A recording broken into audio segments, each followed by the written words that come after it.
from the Newmarket Business Association. You're on.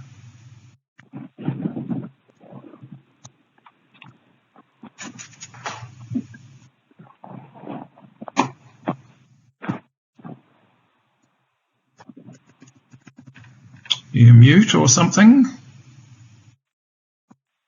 Sorry, that's the worst thing, isn't it? 2021. Sorry, kia ora, Knoff-Thomas here from the Newmarket Business Association, working with my colleagues Cheryl Adamson from the Parnell Business Association and Viv Beck from Heart of the City.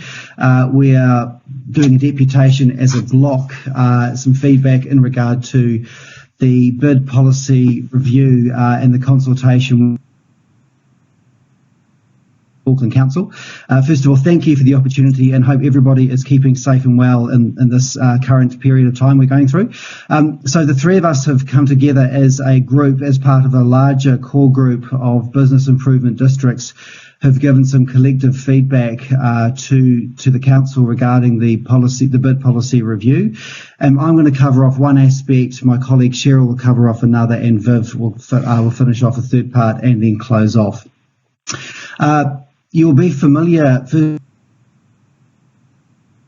with some correspondence between the bids and Jim Stabak and Alistair Cameron, which was an initial response to the consultation, sort of expressing some concerns we had, also tabling a response from Alistair Cameron back to us, and then our response back to Alistair and Jim regarding our concerns. So I'm sort of really covering off one thing in particular, which is the timing of running a consultation at the moment where we're required to go out and seek the feedback of our.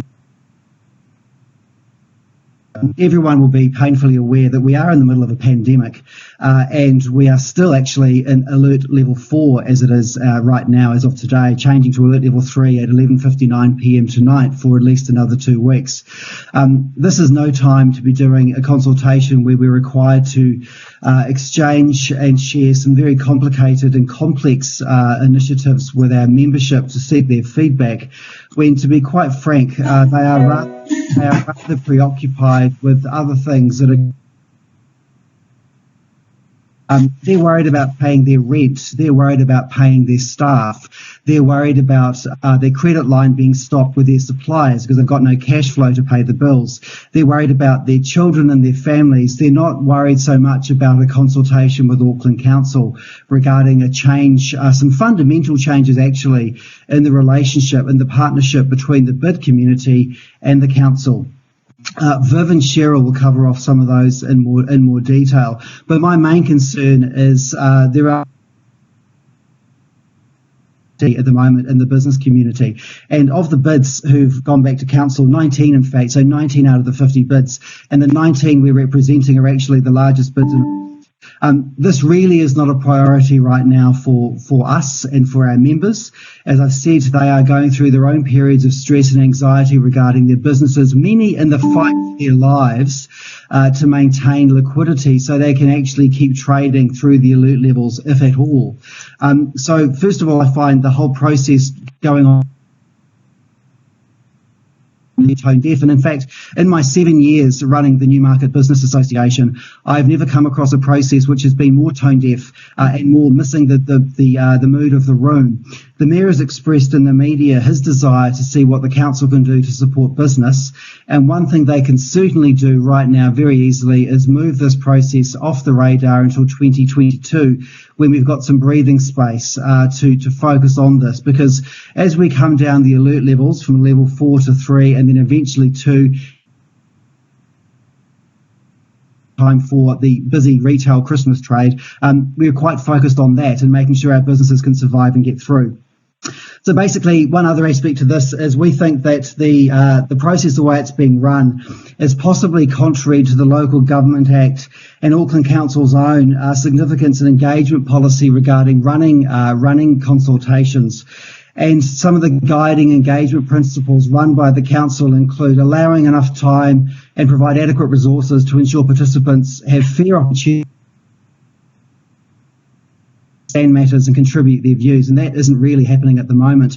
The council have indicated an extension to the 20th of October, and as I've said previously, all the while they are working on bringing their businesses back to life in the midst of a pandemic and coming out of an alert level 4 lockdown. Also, one of the engagement principles is around allowing time for issues that might arise during an engagement process. And again, I say that at the moment they're preoccupied with running their businesses during a pandemic as we change down the alert levels from 4 to 3 and eventually to 2. And also ensuring options are realistic and deliverable community feedback, and some of the changes are actually fundamental despite what council may say in their own correspondence, but we think they're fundamental and require robust and comprehensive analysis and discussion, and a proper consultation process should take place. Thank you, Mark. Are there any questions from members? Yes, Sarah Trotman. Yep, go ahead, Sarah. Thank you, Mark. I'm quite distressed that you and Viv and Cheryl are having to be here when most of your members are preparing to go down to level 3 and you're not at the coalface supporting them. I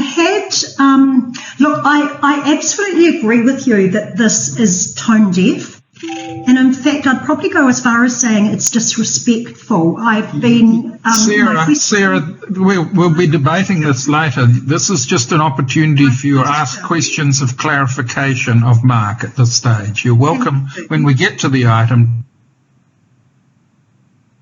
Yes. Mark, why do you think this is so urgent? What do you think's driving the timing?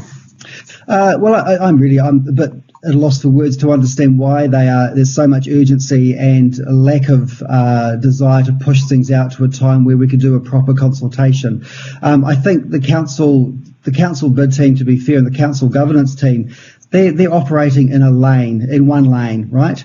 And that is their focus and that is their purpose, and I really get that.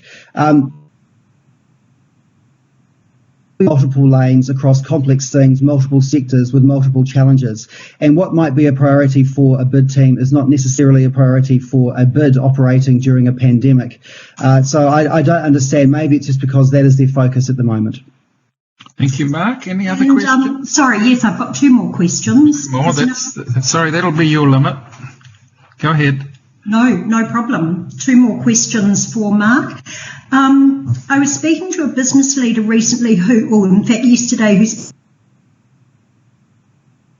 businesses through lockdown with a particular focus on borders, and he was talking to me about the relationship they've got with the police and the high rate of suicides currently as a result of business owners feeling under so much stress.